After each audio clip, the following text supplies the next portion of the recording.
When I came back to Bug2School in my almost senior year at the University of Illinois, I was informed that there was a community garden in Champaign that had been recently abandoned, waiting to be reclaimed by the environment. At Bug2School, we do routine garden maintenance and research with a focus on teaching communities about ecology and the benefits of community gardens. So, at the time, I was prepared for another summer of outreach and getting to know my cohort and the community around it. When I got to the site, however, I was met with something else entirely. The weeds were about waist high, the landscaping tarp had been completely torn apart by the wind, and the newly installed high tunnel was effectively unusable. It was virtually unrecognizable. In fact, it was a textbook description of the beginnings of ecological succession. In a few more weeks, without intervention, it would be swallowed by nature and utterly unreclaimable as a usable garden. The truth was that this wasn't my first time here. Just a year ago, I'd spent the summer prior here, tending to our experiment and watering the community crops as a Bug2School intern. At the time, it was a flourishing urban garden, several years old at that point, with a team of consistent and dedicated employees. Visiting the site, I felt a sense of profound loss, though. The worst part was that I think part of me knew that something like this was and always is a risk with community gardens. As someone who is studying urban planning and sustainability, I also know that this story is an old one, repeated in cities spanning the breadth of the United States.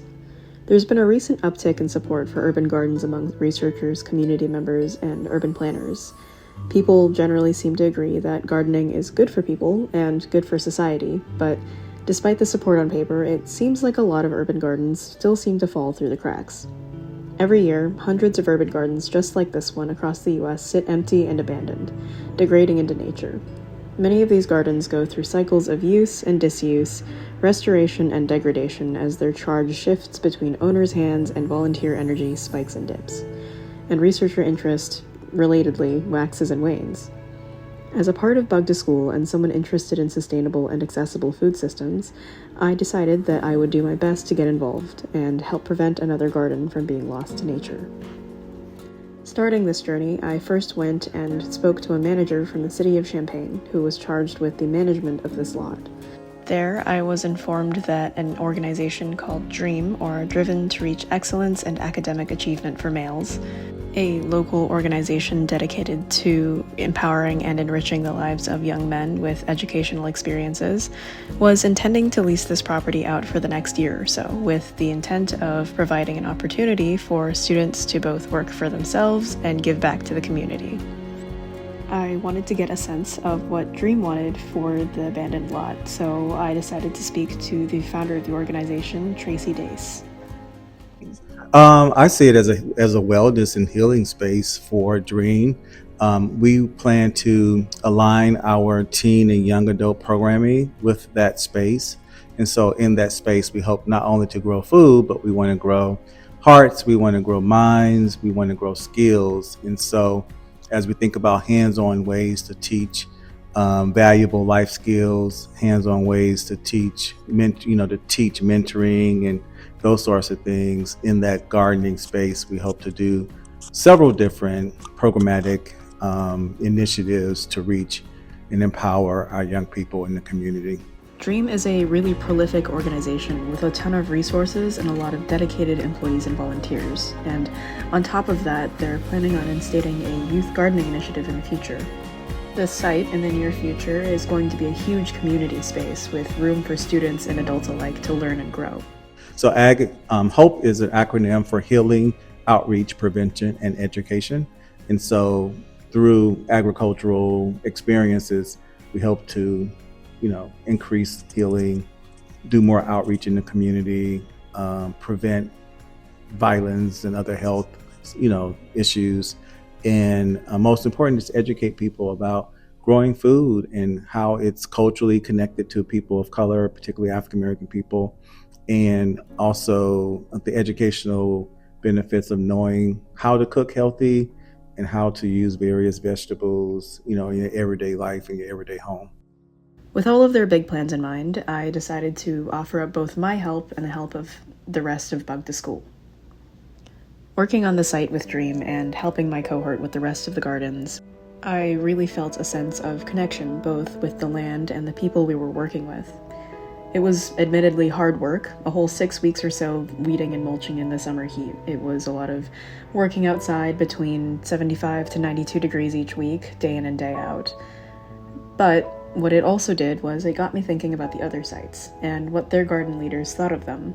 It made me wonder what made their gardens, what kept them there, what made them want to stay.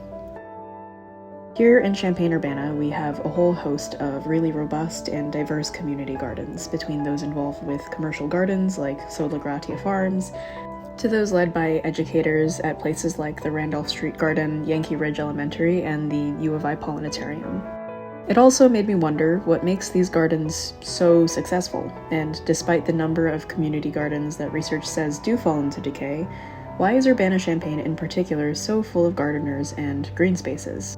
To show off some of our community gardens, I decided to do some research on this question. Between the weeding and the mulching and everything else, I decided to pay visits to a few of our community garden leaders and talk to them about their experiences.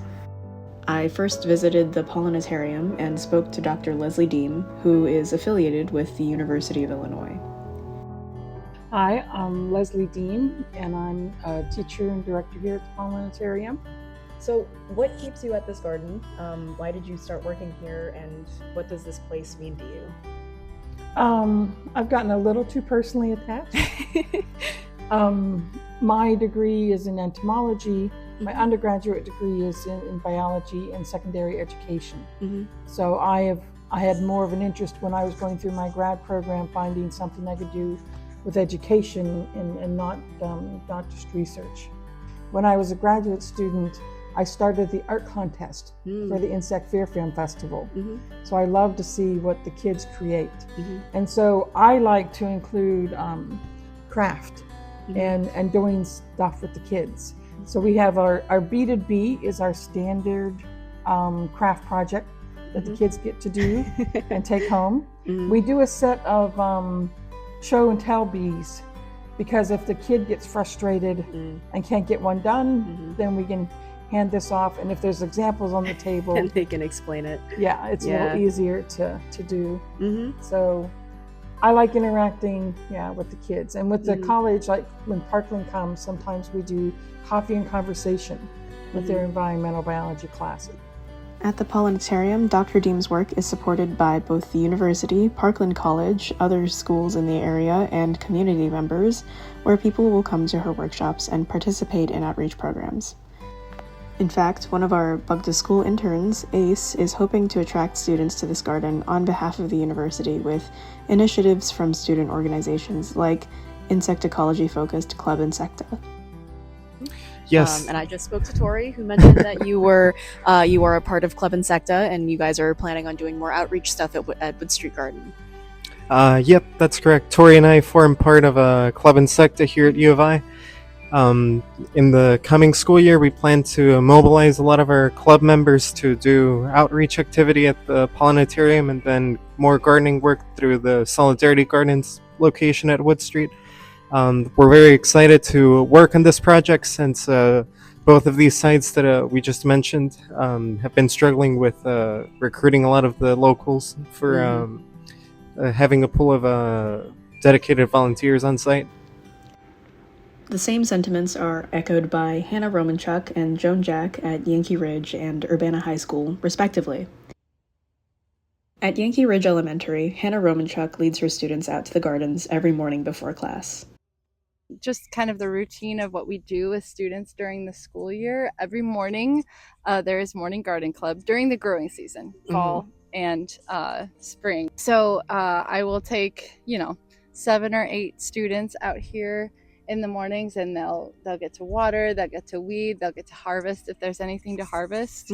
And then at least once a week we'll have an after school garden club where students will come outside and harvest, just take care of the plants. And we also do once a week go down to Sola Gratia Farm. They have a community partner plot that we work with over there.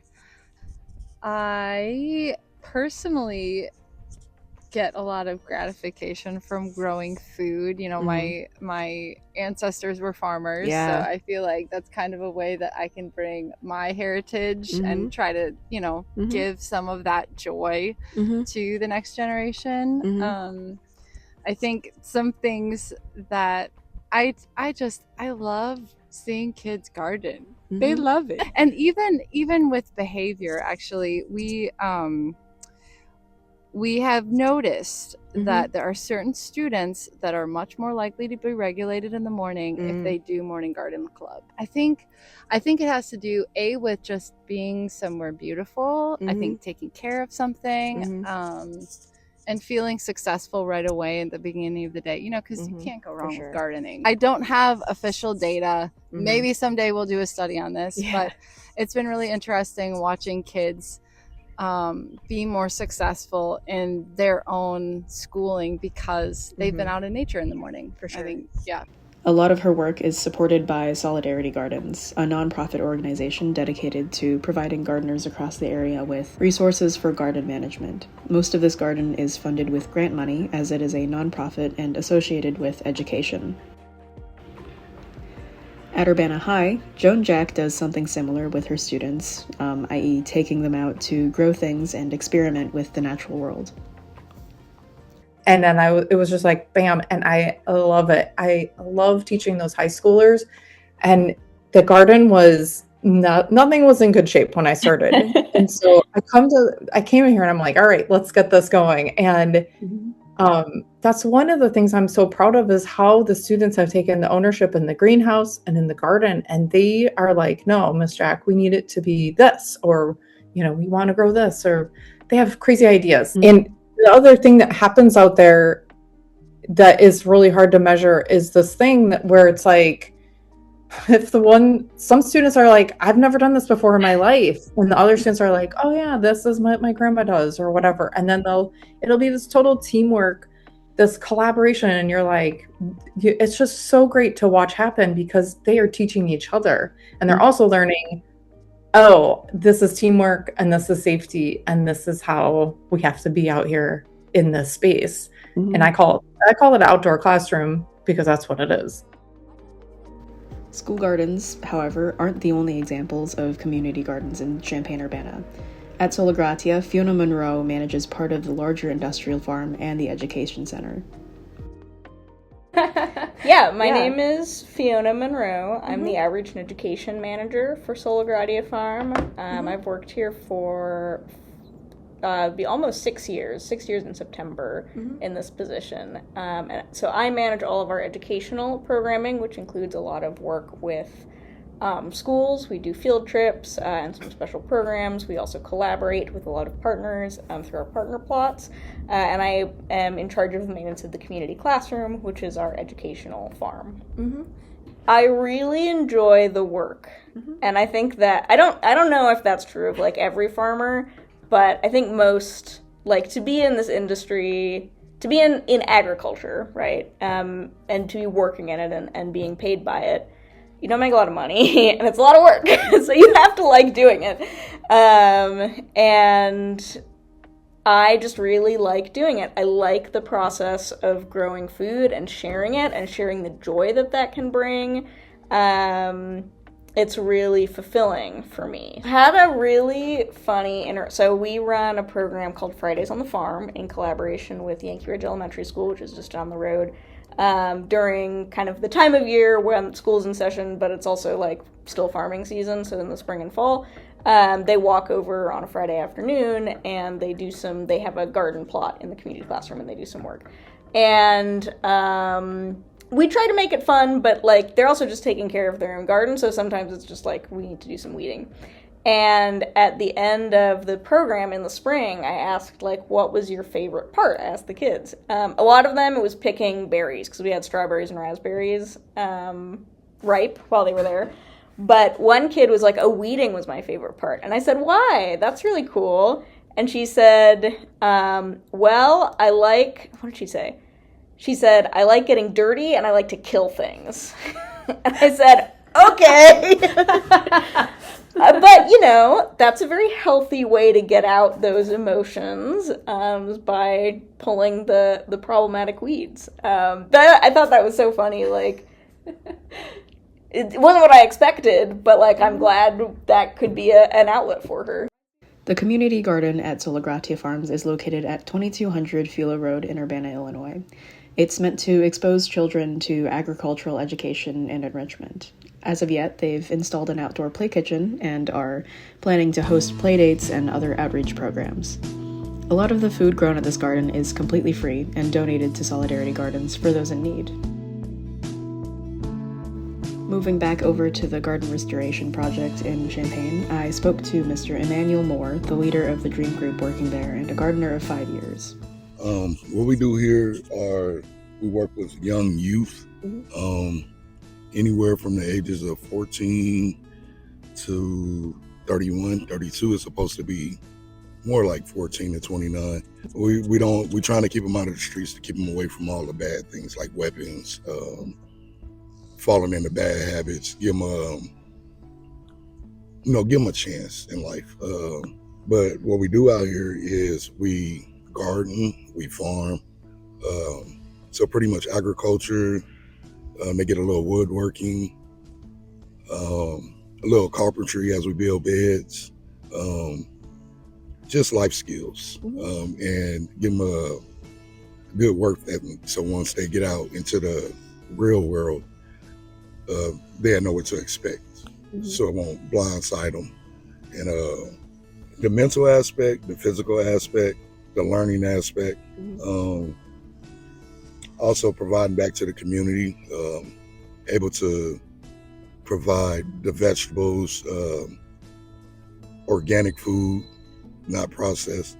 Also working with the youth, the younger kids, getting to know them, they getting to know me. Just life in general it's more peaceful while you're out here. It's better than working in a warehouse, that's for sure. I actually love it. I've been doing it this is my 5th year doing it. So for me, it's pretty good. It's sticking. Yeah. You wake up every morning and you look forward to it. I put it like this. There's no other job that I'd rather have right now than gardening. I can't think of one. It's not hard, but it's not easy at the same time. But it's definitely doable. And it's definitely something I would encourage people to look into. It's better for me, if we grow our own food, and it's cheaper than a grocery store, and you'll love it. You'll love it. I also really quickly wanted to highlight Miss Dawn Blackman for being a really notable and engaged community garden leader. She has her own program that, similar to Dream, teaches kids business and life skills through the garden. She's amazing, right? And so she has such a deep connection, like you said, to the land, to people, to culture, to the spirit. And so all of that just comes together in such a engaging way, when she's doing what she does best, right? I actually had the pleasure of speaking to her last year for another project. It was a cookbook that I was compiling, and she was able to provide me with a lot of really interesting knowledge on how she manages Randolph Street Garden, and namely how she manages to manipulate weeds into a second food source. I got a really excellent lamb's quarters lasagna recipe from her, and I highly recommend it to you. You can find it on the Bug2School website. The consensus generally between garden leaders is that garden work is really fulfilling and have a lot of benefits for the community.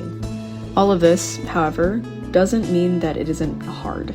In recent years, with the advent of criticisms of current urban planning practices and climate change, a growing research-based movement has garnered support for urban gardens and sustainability. However, research opinions, in many cases, don't line up with what community gardens actually struggle with most acutely. And despite what seems like increasing support for urban gardens for a laundry list of benefits, including traditional knowledge and hands-on education, improved cardiorespiratory health and mental health, connection to community and deepened understanding of land stewardship, sustainable agriculture and food accessibility, Urban gardens still find themselves, in many cases, without support and pushed to the brink of abandonment time and again. I realized quickly as I spoke to the community garden partners working with Bug2School that community gardens might look like they're thriving, but that doesn't mean that maintaining them is always easy or consistent. In many cases, we just see the finished or unfinished products and miss the in-between, or we miss what happens when things are left vacant.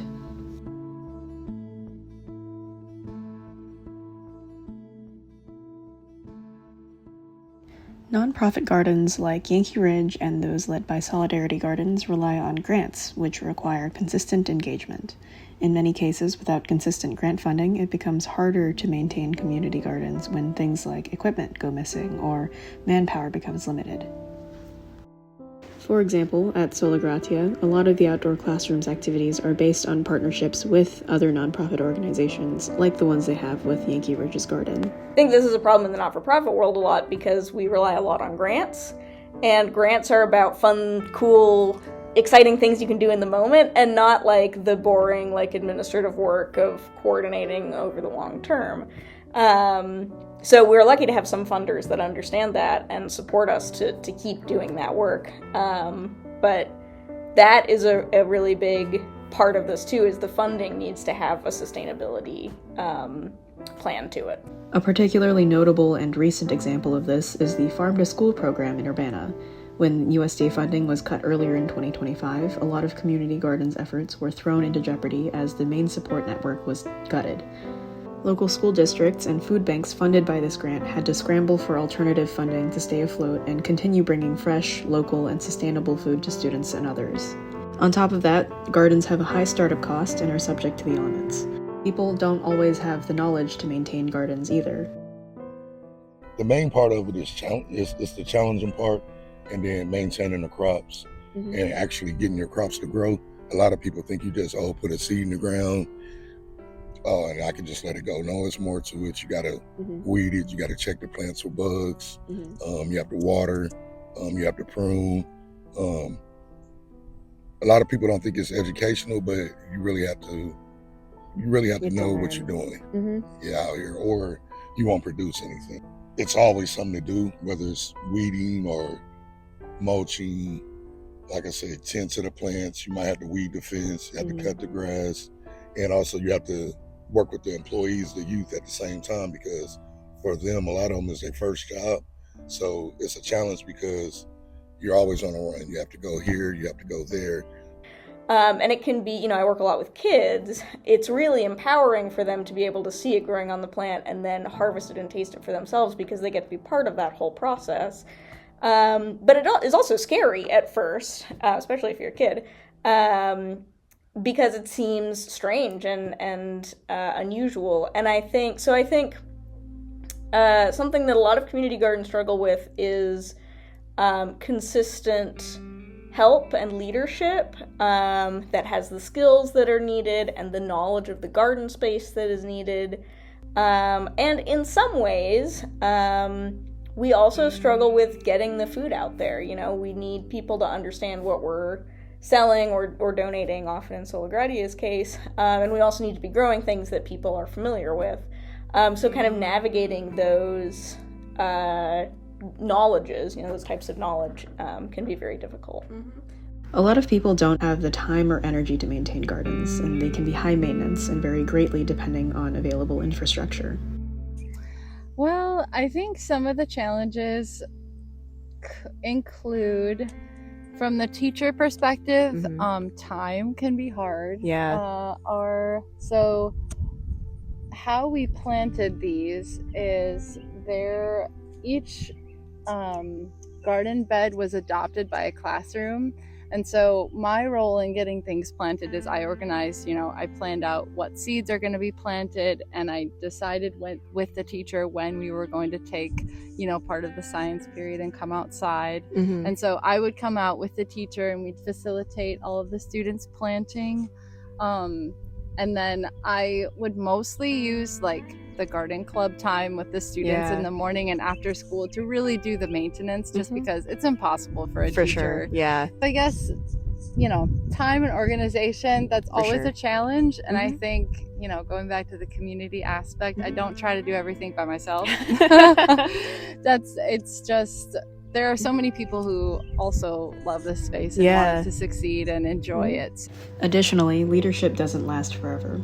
As time passes, it's unreasonable to expect people to be able to care for one space forever, especially if it's unpaid or if the money runs out.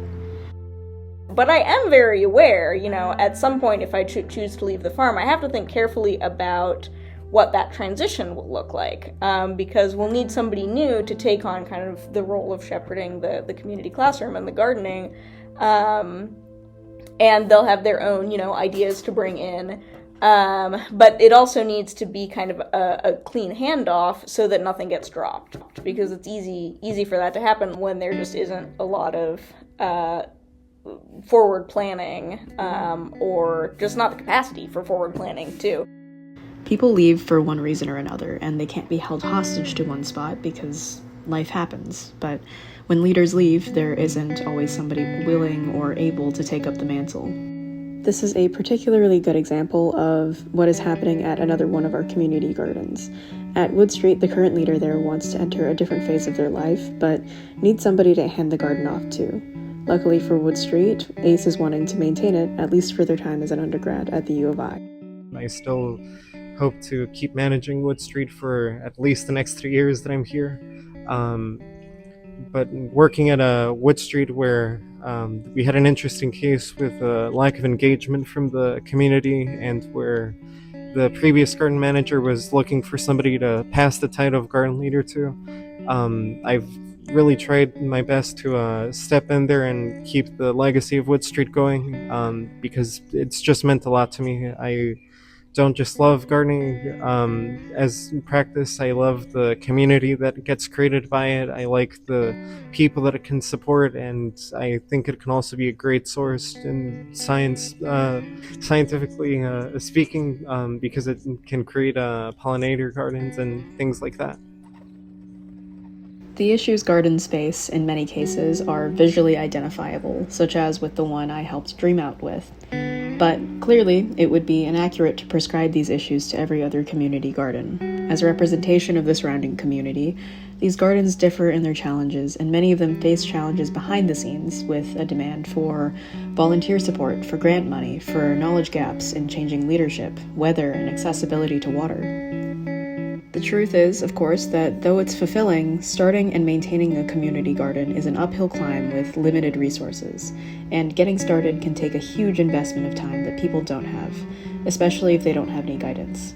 It's hard to get started or even get involved, especially if you don't know where to look. Few studies actually examine the economic costs of maintaining gardens, and much of these costs are shouldered alone by garden leaders. The site in Champaign is no different. A myriad of issues went into the overgrowth of this spot, and because of it, it slipped through the cracks, and maybe it would have just gone under in silence if nobody had been here to catch it. Really, it's very lucky that somebody cares enough to help restore it. We can tackle things like pests and weeds and improve the aesthetics of community gardens as many times as needed, but that won't solve the root of the issue, and for people without a lot of resources, it becomes exhausting. Metaphorically, it's just pulling off the leaves of a weed and leaving the rest in the ground. That being said, in times like these, I think there might actually be some lessons that we can take from the stuff that we call weeds. See, grasses and other plants can be known to develop incredibly complex root systems at full maturity, weaving together into a large sort of interconnected mat. They hold the soil and each other together. I'd be trying to pull weeds at the dream site, and half the bed would come up just from pulling up one plant. Trees actually do the same thing. The soil becomes trapped in their woven root balls, which prevents it from shifting or washing away in the rain. It's part of what makes weeds so difficult to remove. They're stabilized both by the soil and by each other. You can see examples of this historically with native prairie grasses. During the Dust Bowl in the 1930s, destructive farming practices ripped prairie grasses out of the soil and turned it away, leaving it stripped of nutrients and vulnerable to drought and windstorms. It's evident here in Urbana Champaign that the community gardens that flourish the most are the ones with the most consistent leadership, engagement, and support from a holistic view. The reason this area is so special is because so many organizations like University Volunteers and Solidarity Gardens are dedicated to keeping these gardens vibrant, and state, federal, and university grants are available to dedicate resources to community gardens. The people here really care about the community, and they're willing to dedicate time and energy to it through pushing for programs dedicated to accessible education and other outreach. There's a continued push for local bureaucratic support and grassroots level engagement for spaces like this to continue to thrive in the future, and people are always working to pick up the pieces where things like infrastructure fail. It's a self-fulfilling cycle. When people show up, other people notice. In helping with the restoration project in Champaign, I've also reflected upon the fact that it's not fair to blame individuals alone for the disrepair of urban gardens, or on a broader scale, the disrepair of social fabrics. In a time where people find themselves bisected by highways, isolated behind screens, living paycheck to paycheck and distanced from their neighbors, uncertainty looms above our heads, day in and day out. There's a lot of pressure on people to perform well, keep their heads above water. It's even more overwhelming when you have to keep others' heads out of the water too. Apathy, in many cases today, is our best friend and our enemy. It disconnects us, it protects us from the hard things, hard truths, hard realities, things we want to run away from. But what we can do in the face of all of this is take solace in each other here and now, and ease each other's burdens by showing solidarity. This story is about people who care enough to try and make a difference, even if it's only for a little while. And in showing people we care, it paves the way for more progress. We hope maybe that the next part of the cycle will be a little bit easier, run a little bit smoother for the people who will inherit it tomorrow.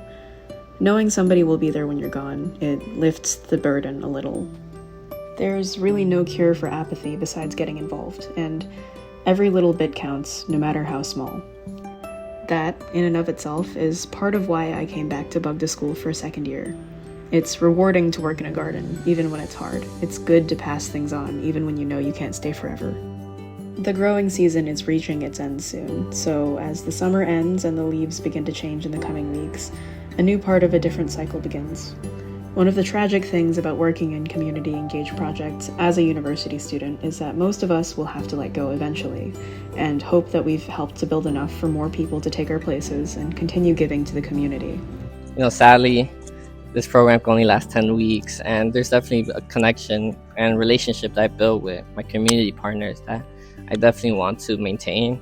And so to me, one of the biggest things that I look forward to, or I guess I'm thinking about in terms of the future, is how to continue to interact with my community partners. And to me, in my specific example, it looks like one possible way would be to continue to just volunteer whenever, whenever there's big events, or pop by at the garden every week or so, or whenever time allows. It's impossible to predict what this place will look like for sure in the next few years as this cohort leaves and the next generation of dreamers moves in. As of yet, thanks to Dream, the Champaign property has been almost fully restored, and they've just recently partnered with Solidarity Gardens. Gardening is partnership work, is village work, and so we don't want to stand alone on an island doing it. So we plan to partner with many different gardens and other initiatives in campus, in the community, and other networking benefits of learning from other initiatives, other gardens and farms in town, being able to also have a reciprocal relationship, because we do have young people working at Prosperity Gardens, so there may be ways for them to help out, in another space, right? So we want to be good neighbors, right? Not only just receive information and support and networking, but also be able to contribute to the whole farming ecosystem in the community. It's partnerships like this that give me hope for the future of this property, the current Ag Hope program at Dream, or other community garden projects, and CU as a whole. Community gardens are a reflection of the people who work, play, and learn in them. When we take the time to notice, when we take the time to connect with the environment and the people around us, it shows. We need to use the resources at our disposal to maintain spaces that facilitate connections for both ourselves and the future. The solution to the plights of community gardens is the solution for overcoming many of the other barriers in our day-to-day lives. Deep networks of consistent and engaged support from grassroots to a systemic level, from class day trips to volunteer effort to pushing constantly for consistent grants and removing leasing barriers are imperative to preserving community spaces. In doing so, we pass down knowledge, understanding, connection, enrichment, and fulfillment. And in 50 to 100 years, hopefully, someone will find a garden still flourishing with the seeds that we've sown today.